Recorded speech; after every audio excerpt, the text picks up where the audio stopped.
Hi, my name's Stewart Lynch, and this is the second of 3 videos in the series where we're looking at ways in which we can get a handle on the complexities of Xcode. In this video, we'll focus on the essential keyboard commands and file management. The objective is to keep our hands on the keyboard so that we can focus on our work and make sure that we organize our file structure so that we can quickly locate and manage our code. This video is sponsored by AppFigures. AppFigures makes tracking the business side of your apps like downloads and revenue a breeze, while also helping you to grow your downloads with very intuitive tools for App Store optimization and for competitive intelligence. And it's not just the tools. Ariel from AppFigures shares guides, tutorials, and even hosts live streams to teach you how to promote your app. I also recommend checking out his YouTube channel for weekly news about apps. AppFigures helps you spend less time tracking and more time developing. Sign up with my code, Stewart3030, to get 30% off your first 3 months. Links are in the description below. Thanks again to AppFigures for sponsoring this video. I love getting your feedback, so tap the thumbs up button if you enjoyed this video and leave a comment below. Make sure you subscribe to the video and ring that bell to get notifications of new videos. One of the things that I've been trying to do in Xcode is to reduce the need for me to have to take my hands off the keyboard to use the mouse. I often move between my 38-inch LG monitor and a 13-inch MacBook Pro, so I have limited real estate on the MacBook and I need to focus more on what I'm working on. There are a number of keyboard shortcuts that you can learn that can help you solve those two problems. You're constantly building and running your application, and there's that run button that will build and run the app. However, sometimes you just need to build to see if it compiles. In that case, use the build shortcut, which is Command B to create the build. And this will display any errors.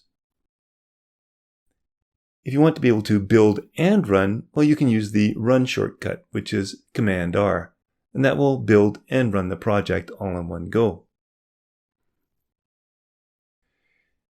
With it running, you can Command Tab, which is a find your command, not an Xcode command, to switch between the simulator and Xcode. And then, if you want to stop the currently running app, you can either tap on the stop button or, with your hands on the keyboard, just type Command plus period to stop the project. Let me use that run command one more time. And then I'm going to switch back to Xcode, but instead of stopping, I'm going to issue the run command one more time. And it brings up this dialog asking me if I really want to replace a currently running application. Well, I always want to do that. Otherwise, why would I have asked it to run? So I'm going to check this box here that says, Don't ask again. And this will suppress that warning for future launches.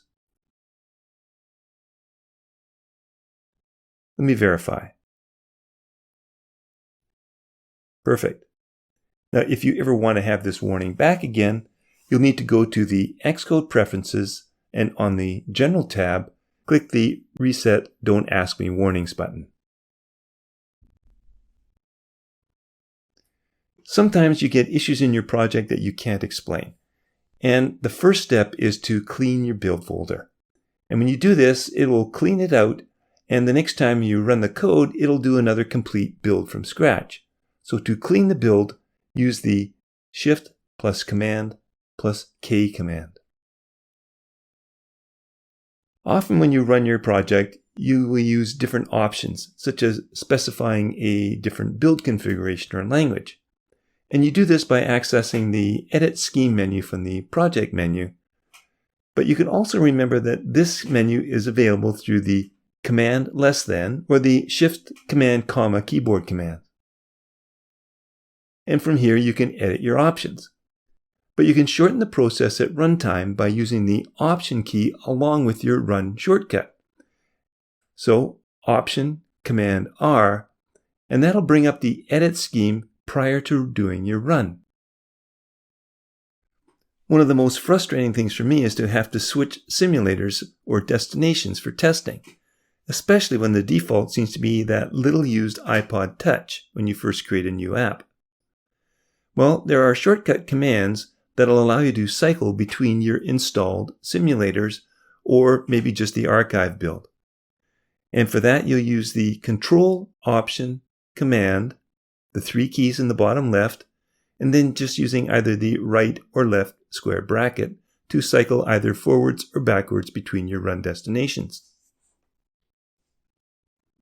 As I mentioned, with limited screen real estate on my 13-inch MacBook Pro, I like to make sure that I can focus on the task at hand. And this is particularly true if I'm showing code in a video. All I'm interested in is the editor pane, so I like to hide both of these side panes. So we can hide the project navigator using Command plus 0, and this will toggle it between showing and hiding. The attributes inspector on the right can be hidden using the Option Command 0. When you run a project, the debug pane at the bottom will appear, and it'll show you either 1 or 2 panes depending on whether or not you have it in split mode or not. If it's split, on the right is the console showing your log output, and on the left will be the variables pane that'll show you variables in scope if you've stopped on a breakpoint. Well, you can toggle this view on and off using Shift Command Y, and this will show and hide the debugging area at the bottom. Now, if you're running an app and it's paused, you might want to check out what's in the console in the debugging area so that you can get a clear view of it. And then you may want to run again, but you might want to have a clear console so that you can view what's coming through. So to clear your console, use Command plus K.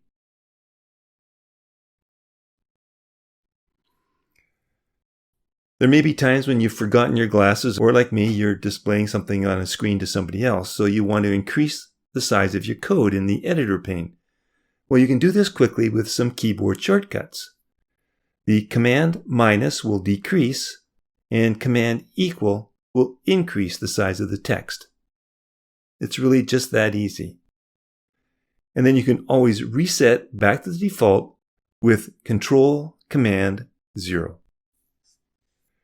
Now, if you're working with SwiftUI, you get an additional pane called a canvas. And this appears if you have a SwiftUI view and a struct conforming to the preview provider protocol. Well, if the preview has stopped, you can resume the canvas preview using the Option Command P commands. And this will resume the automatic preview update. And the preview pane is great because you get live updates as you modify your code, as you see what's happening here. However, there are some times when you make changes to your code and the preview halts because we've changed the structure that's going to require a completely different refresh. And in this case, we can still use Option Command P to resume the automatic preview updates.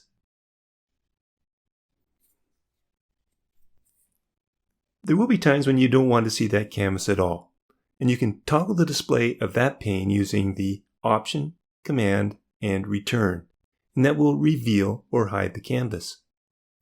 The project navigator on the left-hand side of the screen lists all the files in your project. If you want to find a file's location on your file system, you can right-click on the file or control-click on the item and choose Show in Finder, and it will show you the location of that file. Sometimes, though, you just want to see where that file is within your file system and not necessarily go there. If that's the case, then you can Command-click on the Document tab for that file, and you'll see where that file is in relation to your file system. And then from here you can choose to reveal it or some other path within that hierarchy.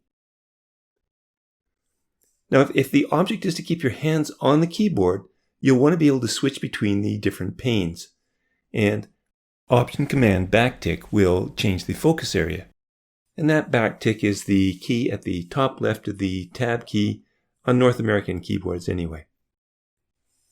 Now, as your projects grow, you'll want to keep your files organized. And you can drag and drop files to rearrange them.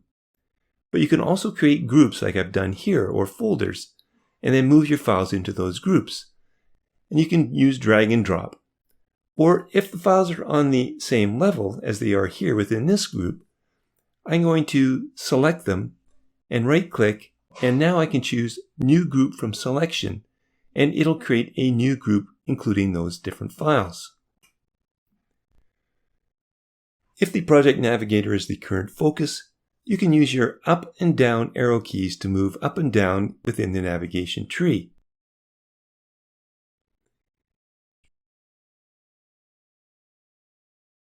You can use the left and right arrows if you are on a folder grouping to either collapse or expand that folder group.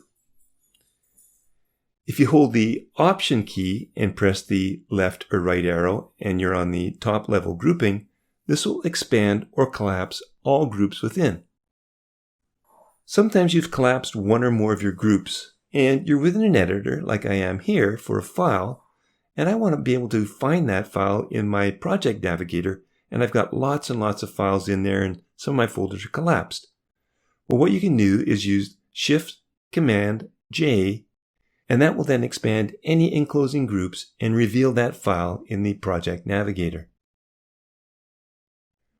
As mentioned earlier, you can drag and drop files in the project navigator to move them, not only between different groups, but also within a group itself.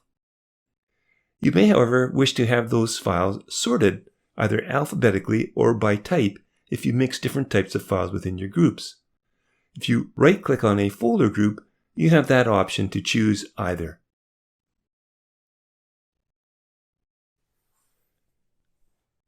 Normally, the names of your files reflect the names of your structs, enums, or classes that they contain.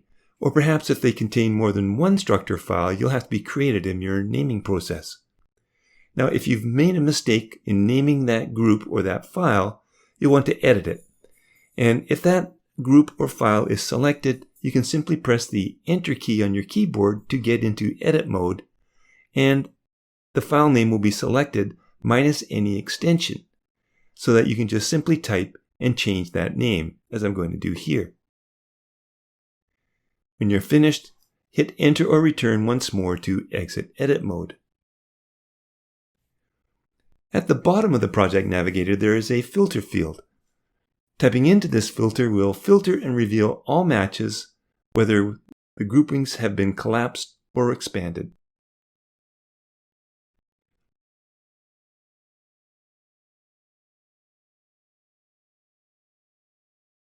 If you only want to see files that you've recently worked on or viewed, you can tap the Show Only Recent Files button.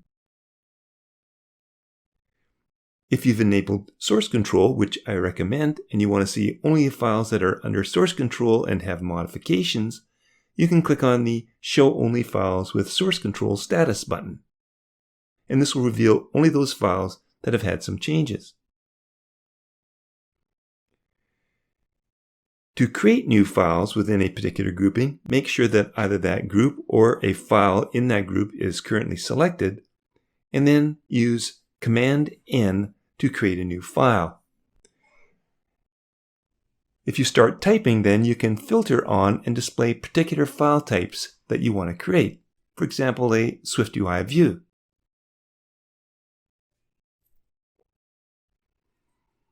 You have two options when you're deleting a file.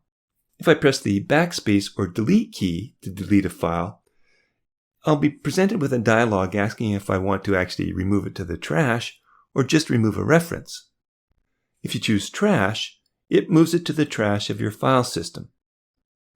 If we go to the file location of our views folder, we'll see that indeed it's no longer there. Let me create that file one more time. It's a SwiftUI view. And this time I'm going to delete it, but I'm going to choose Remove Reference instead. This time when we check the Finder once more, we can see that the file is still there. It's just no longer part of my project. And this can be handy sometimes where you're going to remove a file from your project, but you're not necessarily wanting to delete it. You may want to bring it back sometime, or you might want to use it in another project. So removing the reference only removes it from your project and not from the Finder. Okay, now we have a pretty good idea how to move around and organize our files. In the final video of this series, I'm going to focus on the document editor and how you can become more efficient while entering or refactoring your code. But that's enough for now. Please go back and practice what you've learned in this video and the previous one so that you can become a keyboard maestro.